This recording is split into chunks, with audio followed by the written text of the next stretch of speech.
The irony. Mayweather versus McGregor, according to Oscar De La Hoya, was supposed to be a fraud. It was supposed to hurt boxing. It was not supposed to happen. Oscar thought that it was the worst thing that could ever happen to boxing. The fraud fight. What an irony that everyone had no complaints about Mayweather versus Conor McGregor, but they have complaints about Canelo versus Triple G. That the judging made the fight a fraud, that the draw was something that was conjured up, that Adelaide Bird's scorecard was a travesty. And this is why people go to MMA instead of boxing. I even heard a disgruntled fan say, and so many disgruntled fans about the result, they thought Triple G should have won. The irony! The irony! I'm just saying. The irony that Floyd Mayweather Jr. fought like Canelo, like a Mexican, when he was taking on Conor McGregor. And Canelo was fighting like Mayweather, a black fighter on the back foot, fighting Triple G. The irony.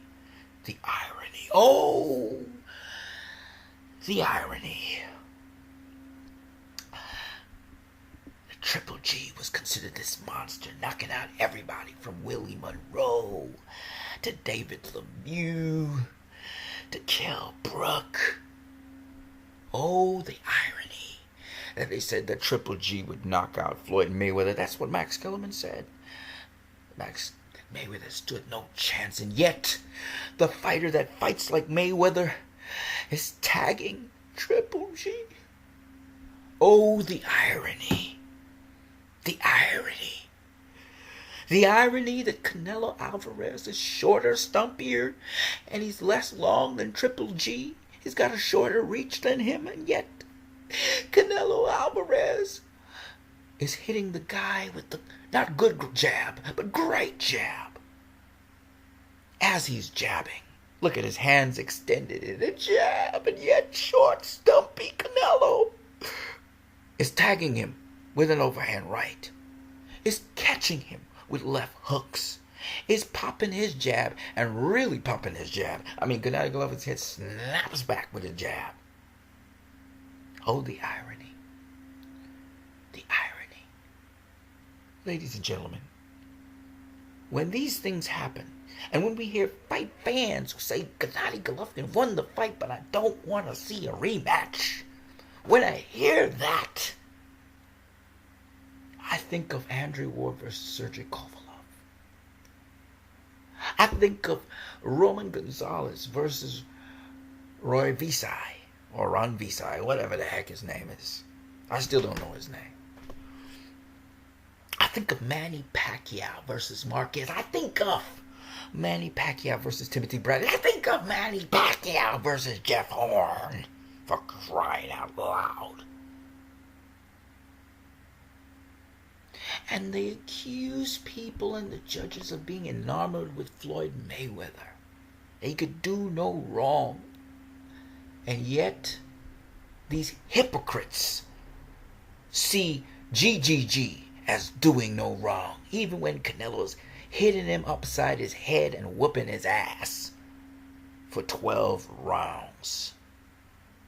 They tell you that GGG's winning the fight with his jab. He couldn't land a straight right. He couldn't land his hooks, but he landed his jab. And he out-hustled Canelo, and he pushed him to the corner with his jab. How am I to believe that baloney? Why should I believe it?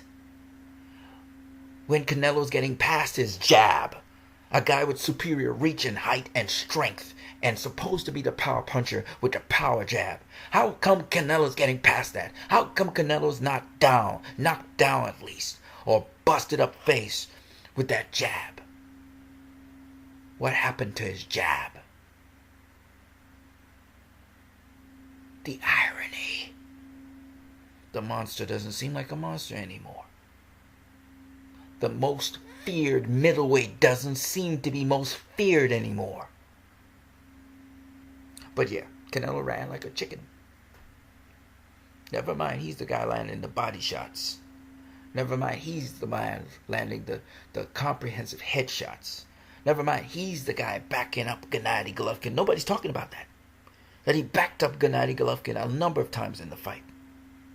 Even in the 12th round. How come Canelo's right there toe-to-toe with Gennady Golovkin in the 12th round? How come? Why is he doing that? I thought Gennady Golovkin backs him up. I thought he was struggling for his life. A Mexican fighter that can be slick. He's slick like Pernell Sweet Pea Wicked. Like James Toney. Like Floyd Mayweather.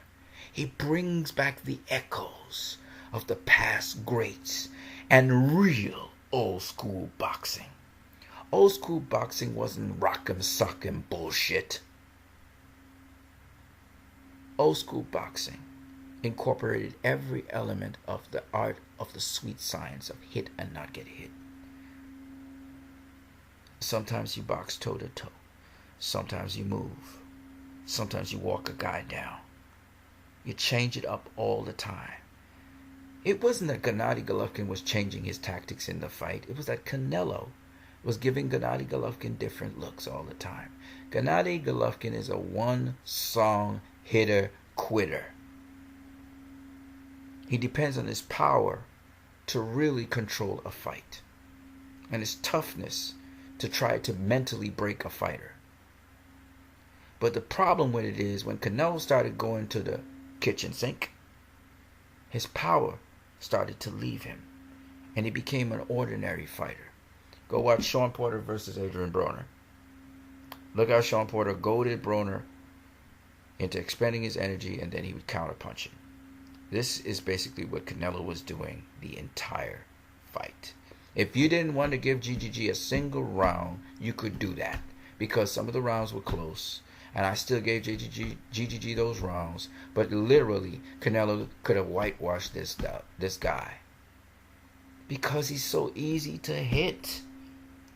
The fight's about defense. In a street fight, an unforgiving street fight which has no limits, no round limits, Canelo would have knocked the shit out of GGG and eventually he'd have knocked him down and knocked him out. And y'all saying Canelo was gassing? Yeah, he wasn't as athletically smooth, but so was GGG. He was tiring too. That's why he couldn't lift his hands. Canelo was standing right in front of him in the 12th round, pounding him away, and GGG had no answer. He was tough. He was sucking it up. I give that to him. He sucked it up. But when it comes to taking punishment and dishing it back out, he wasn't doing that in this fight, guys. Canelo was the one dishing it out.